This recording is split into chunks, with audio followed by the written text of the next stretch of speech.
Hey, it's Emily and welcome to my November book haul.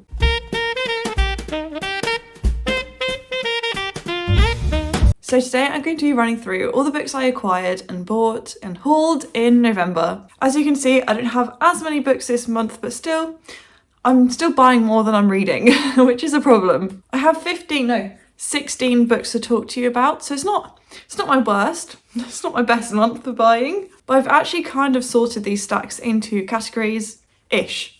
But I think without further ado, also we have a lovely Christmas tree set up now.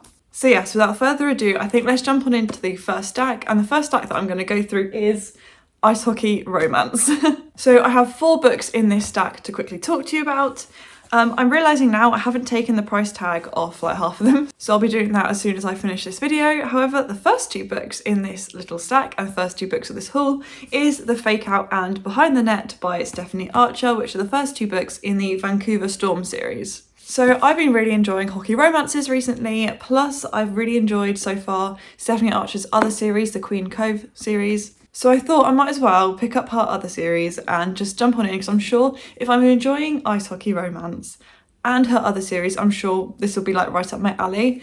I can't remember which one, but I think Ellen from Ellen Catherine. One of these is her favourite romance book ever, so I feel like I'm going in with quite high expectations. I think the third one has also come out recently, so I'll probably acquire that soon, but yeah, as you can see, they're both £4 in the works, so not too bad. So yeah, those are the first 2 in this haul, and then the other 2 in the Ice Hockey Romance stack is also from the same series, and that is both Good Boy and Stay by Elle Kennedy and Serena Bowen. These are both £5 in the works, and they have sprayed edges. I believe this is the first one and this is the second one. So it turns out this is a spin-off duology from another duology that the 2 of them wrote.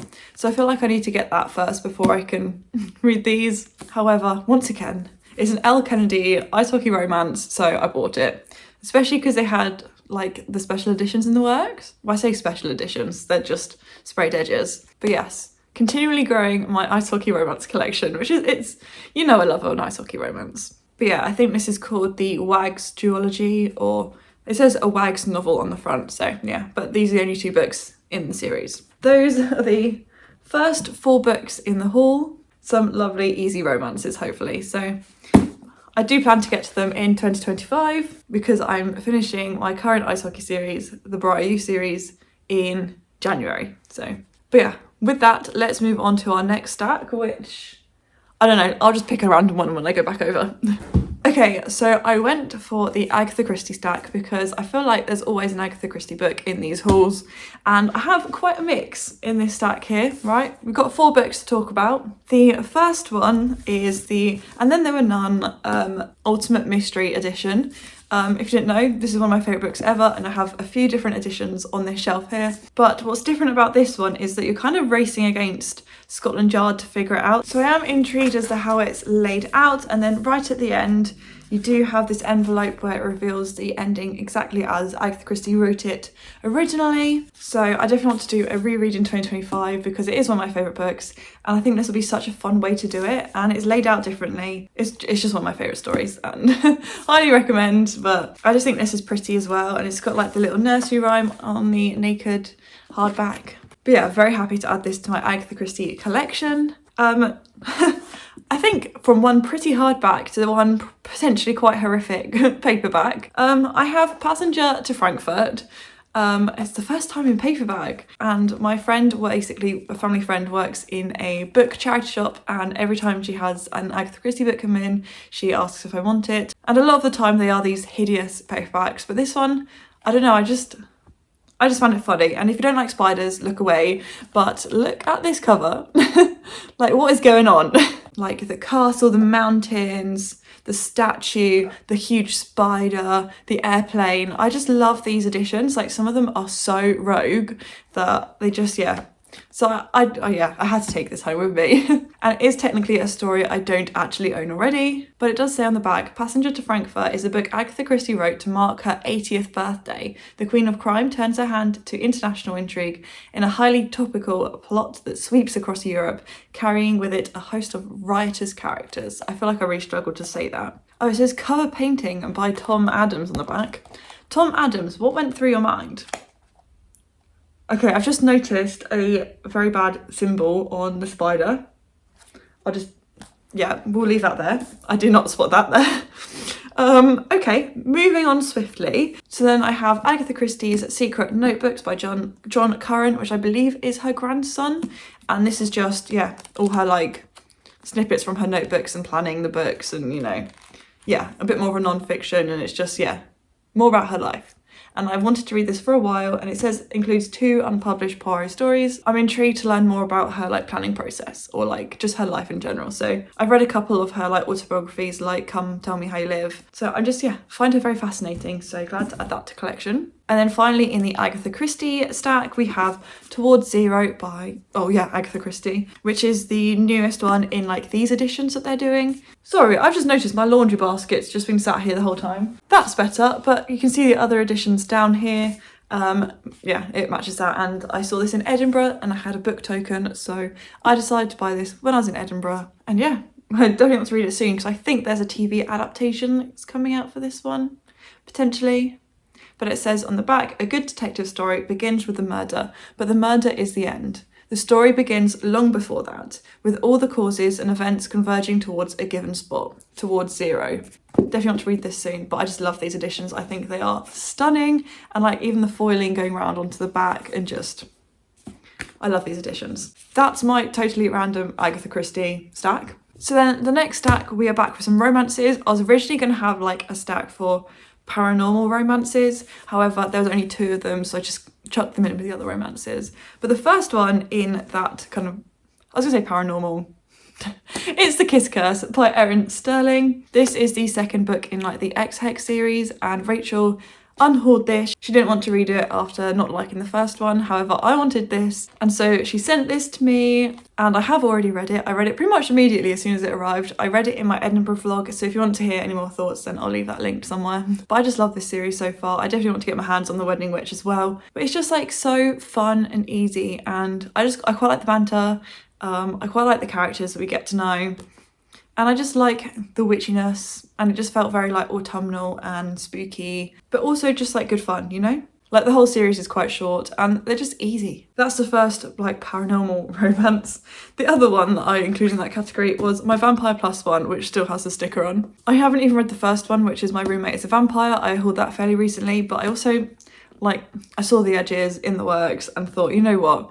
I've heard really, really good things about this like series so far, so I might as well pick it up. Like I'm sure I'm gonna love it. I can't see myself not enjoying the first one. So there we go. So yeah, that's pretty much it. I just bought it because I saw the sprayed edges and I've heard good things. But it is another vampire-y romance, but I've heard they're quite comical, I think. I've heard that there's quite a lot of banter and they're just, yeah, feel good like romances, but like, yeah, fun. So can't wait to read this series soon, hopefully.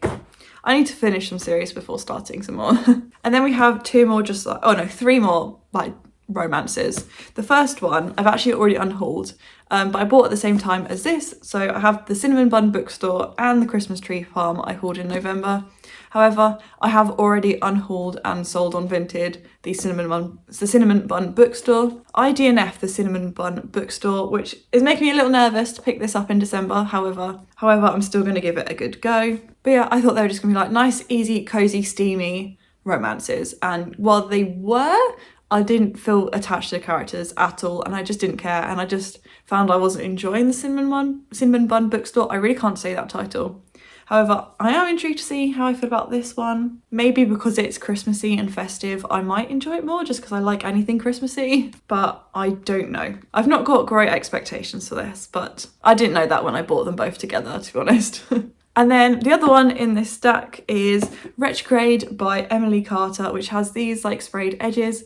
I bought this. I haven't read the first one, Bloodstream, but since buying this one, I've now heard like some really bad reviews about Bloodstream. Like my friend really liked it, so that's why I bought this, because she also bought this when it came out. And I love like a motorsports romance. However, I know Ellen from Ellen Catherine really didn't like Bloodstream, and I think she DNF'd it, and everyone in her Patreon and on her Discord also said that they didn't like it.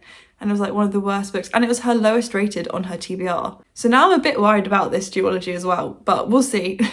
Hopefully it'll be okay. I trust my friend. She liked it, so hopefully it'll be okay. Yep, that's the next stack done. We're on to our final stack. Moving swiftly on. And then finally we kind of have like the miscellaneous anomalies books, like they're all kind of different. The first one I have is Reach for the Stars by Michael Craig. Now this I bought at a book warehouse last weekend, so literally on the 30th of November. So this is 1996 to 2006, Fame, Fallout and Pop's Final Party, and it's just about like pop in the 90s and early 2000s, and it's like written, I was gonna say like the real life Daisy Jones and Six, but it is written like very similarly, like with interviews with actual like steps and, you know, Blue. There's like MNEK, All Stars, people from Top of the Pops. There's Mel B's in here, so Spice Girls, Melanie C as well. Like they all just are interviewed to talk about like pop in that time. And Meg from Meg with Books really enjoyed it, and it's been on my radar for a while. And when I saw it in the warehouse for like 70% off, I thought that was an opportunity I can't really pass up, because normally this bad boy is £25. So to get it for like, wait, quick maths, just under £10. I think that's a win. I think that's a win. So yep, that's the first one I picked up in that warehouse. And the only other one I picked up for myself that's an actual book is Good Girls Don't Die by Christina Henry. Now I've seen Christina Henry float around a bit recently again with her horrors, and when I saw this I thought, yeah, I'll give it a go, because I really want like a good horror. I don't actually know any reviews of this. It might not be a good horror at all, but I thought for like, how much was it? Like just under £3? Like, I'll give it a go. I have read The Mermaid by Christina Henry, and I do own, I want to say The Girl in Red. I think that's on my TBR as well, but I haven't read it yet. I don't actually know what this is about. I think it follows 3 different girls and that's about it. So yep, I just bought it. I just bought it. And then the other book and the final book in this section, this haul in general, is the very opposite of winter, and that is Murder by the Seaside. And this is from a range of authors. It's 10 classic crime stories for summer, but it's quite short anyway, so it's like very short stories. But there's names in here such as Arthur Conan Doyle, Anthony Berkeley, Gladys Mitchell, John Dixon Carr, kind of like classic authors, but they're all like short, like murder mysteries set by the coast, by the beach, which I love. It says, take the holiday of a lifetime with history's greatest mystery writers. So definitely want to read this very soon. Well, I say very soon, I want to read it in summer. So yeah, already on my summer TBR for next year. But I got it for £1 in a charity shop. So yeah, that's that. I have nothing more to say about it really. So that's the last stack. With that, I think let's just wrap up this video. I feel like I kind of like rushed through a couple of those, but hope you enjoyed this video nonetheless. Definitely going on a book buying ban as soon as 2025 starts. Like, I'm not buying anything, and you can hold me to that. If you see me doing a book haul in 2025, then you need to tell me off. But yeah, I think on that note, if you enjoyed it, please give it a like and subscribe if you're new around here, because I really do appreciate each and every one of you. And yeah, I look forward to seeing you soon with a brand new video. Bye.